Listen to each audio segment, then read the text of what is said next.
Assalamualaikum warahmatullahi wabarakatuh.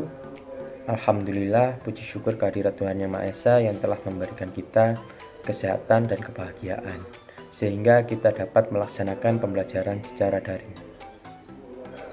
Pada kesempatan kali ini, kami dari kelompok 6 yang beranggotakan saya Syarul Nova beserta 3 teman saya yakni Indi Girka Akulandari, Siti Mahmuda, dan Tia Anggraini akan menyampaikan beberapa poin-poin materi tentang teori pembelajaran sosial untuk melengkapi tugas mata kuliah belajar dan pembelajaran yang dibina oleh Bapak Iriaji.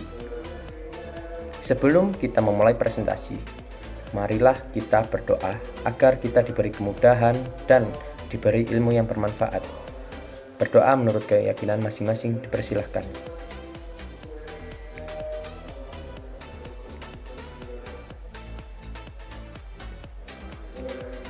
Berdoa selesai. Pada kesempatan kali ini, kami akan menyampaikan beberapa poin-poin materi presentasi. Yang pertama, pengertian teori belajar sosial. Yang kedua, teori belajar sosial menurut Albert Bandura. Yang ketiga, teori belajar sosial menurut Vygotsky. Yang keempat, penerapan teori belajar sosial, dan yang kelima, kekurangan dan kelebihan teori belajar sosial. Yang pertama, pengertian teori belajar sosial. Teori belajar sosial termasuk ke dalam teori yang relatif masih baru dibandingkan dengan teori-teori belajar yang lainnya.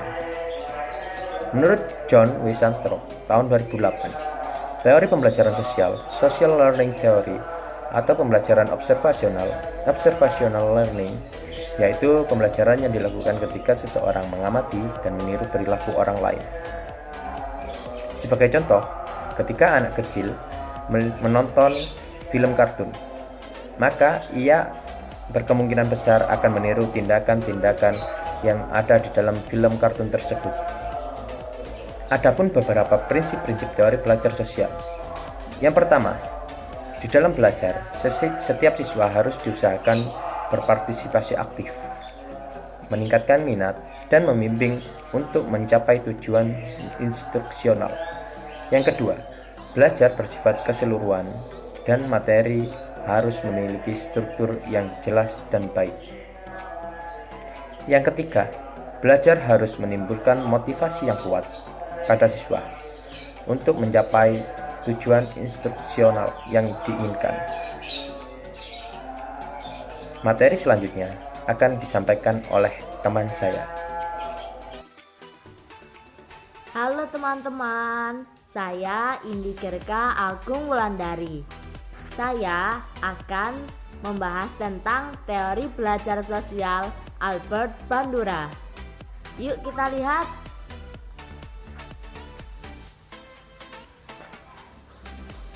Albert Bandura ini adalah seorang psikolog yang lahir pada tahun 1925 di sebuah kota kecil bernama Alberta di Kanada. Beliau, Albert Bandura, adalah psikolog yang mengemukakan teori belajar sosial. Beliau yang menemukan teori belajar sosial pertama kali pada tahun 1969.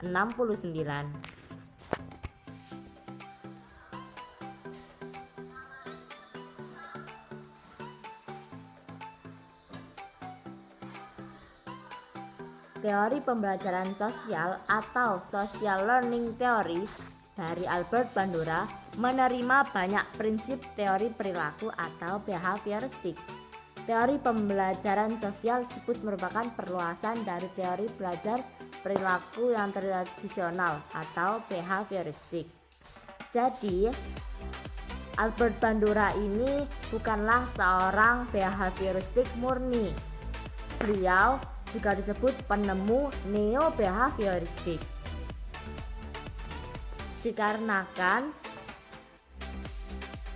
Albert Bandura mengidentifikasi adanya kelemahan pada teori behavioristik ini, maka beliau membuat teori pembelajaran sosial yang juga dipengaruhi oleh teori kognitivisme milik Jean Piaget.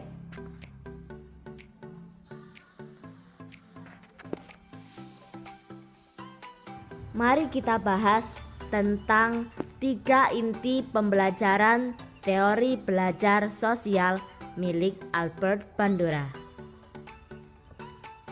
3 inti tersebut, yang pertama adalah vicarious experience atau pengalaman-pengalaman tak terduga, pengalaman pengganti. Yang kedua, reciprocal determinism atau determinisme timbal balik, hubungan timbal balik. Yang ketiga, self efficacy atau keyakinan diri.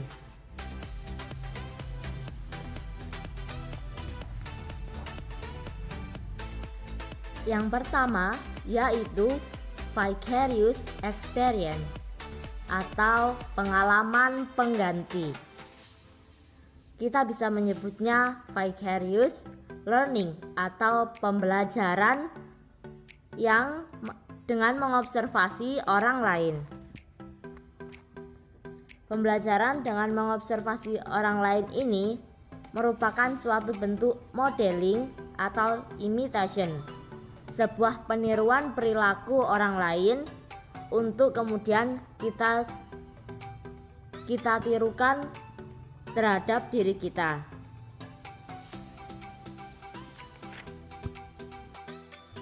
Yang kedua adalah reciprocal determinism atau hubungan sebab akibat dan hubungan timbal balik.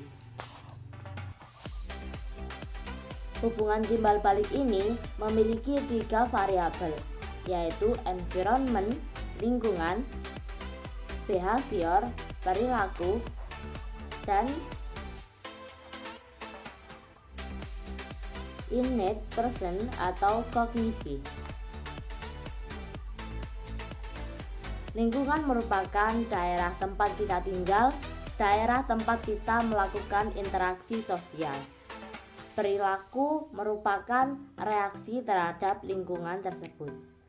Serta kognisi adalah keyakinan seseorang tentang sesuatu yang didapat dari proses berpikir atau proses mental.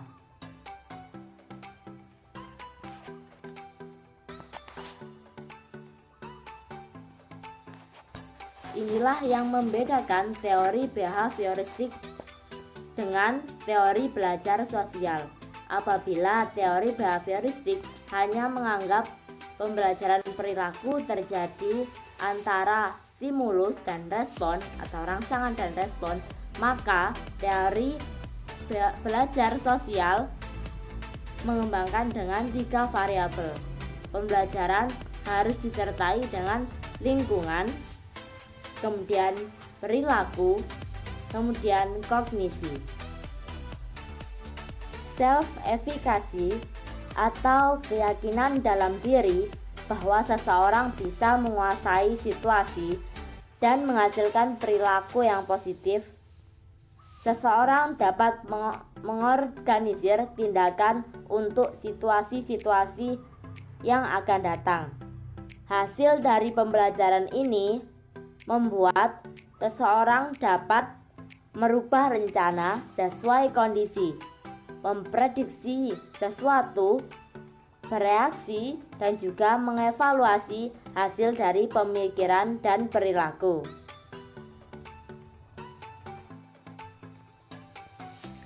Penerapan teori belajar sosial Albert Bandura di dalam kelas yaitu sebagai berikut. Guru mengaitkan pelajaran dengan pengalaman siswa. Nomor 2, guru menggunakan media-media visual saat pembelajaran. Yang ketiga, guru menghubungkan pesan pembelajaran yang sedang dipelajari dengan topik-topik yang sudah dipelajari. Yang keempat, guru dapat menggunakan musik, dapat menciptakan suasana riang, dan teknik materi yang bervariatif, serta mengurangi materi-materi yang tidak relevan. Saya akan menjelaskan materi tentang kelebihan dan kekurangan teori belajar sosial Albert Bandura. Kelebihan teori belajar sosial Albert Bandura. Yang pertama, teori belajar sosial Albert lebih lengkap dibandingkan dengan teori belajar lainnya.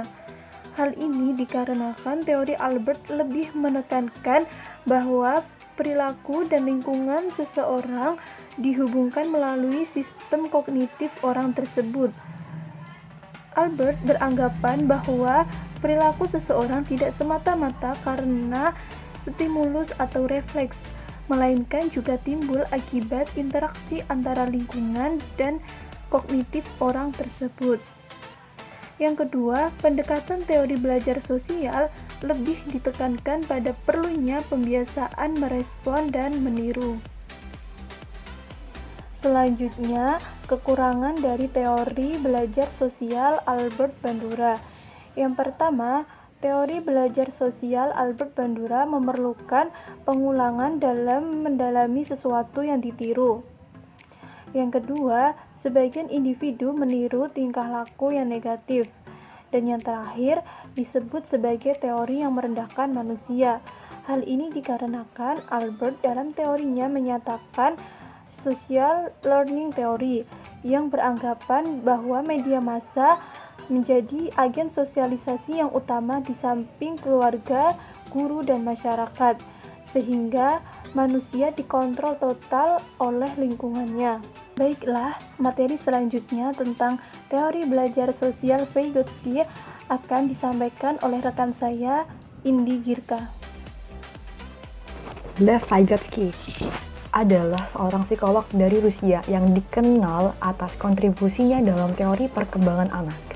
Dia lahir pada tahun 1896 dan wafat pada tahun 1934 karena menderita penyakit TBC pada usia 37 tahun.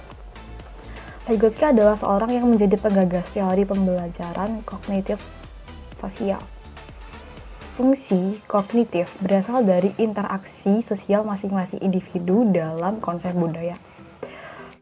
Vygotsky berpendapat bahwa perkembangan kognitif dan bahasa anak tidak dapat berkembang dalam situasi sosial yang hampa.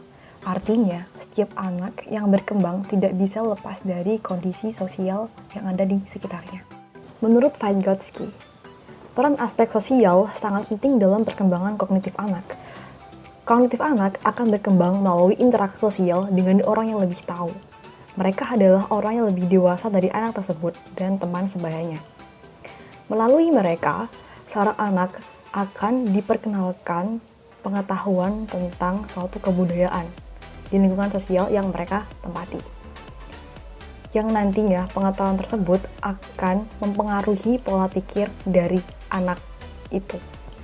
Perkembangan kognitif seseorang ditentukan oleh individu itu sendiri dan peran dari lingkungan sosial secara aktif.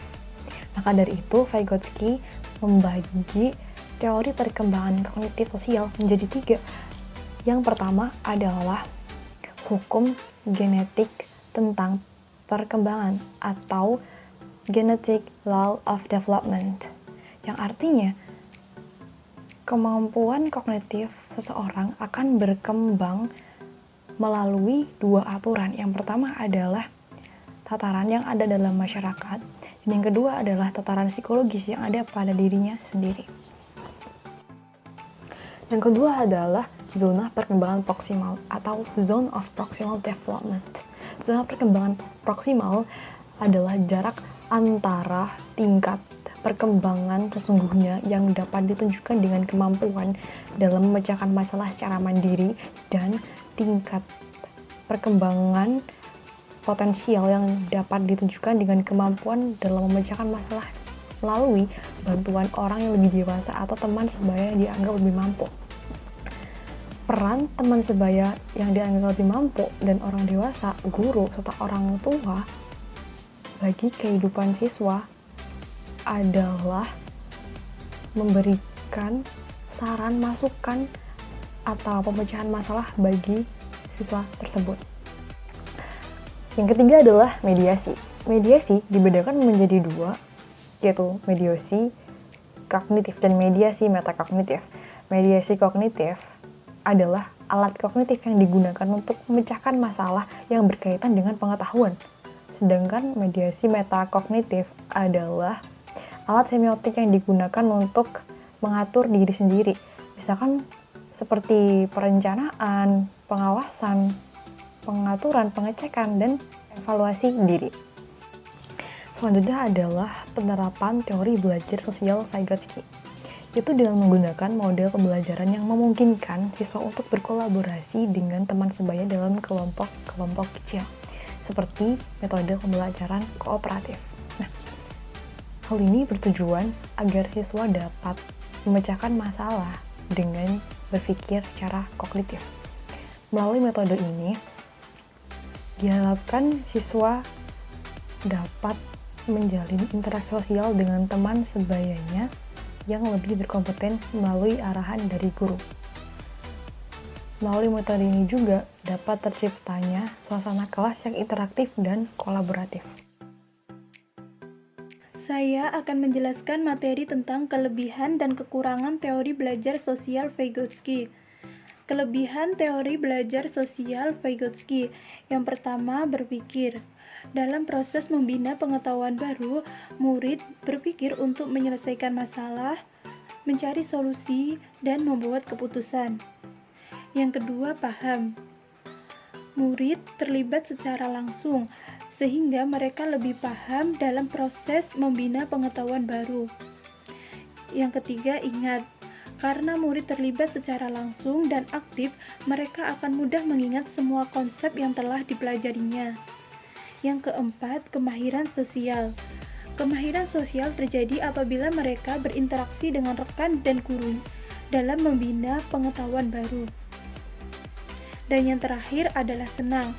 Karena murid terlibat secara terus-menerus, mereka paham, ingat, dan berinteraksi secara langsung, maka mereka akan lebih senang belajar untuk membina pengetahuan baru. Selanjutnya, kekurangan teori belajar sosial Vygotsky. Yang pertama, peran guru sebagai pendidik kurang begitu mendukung.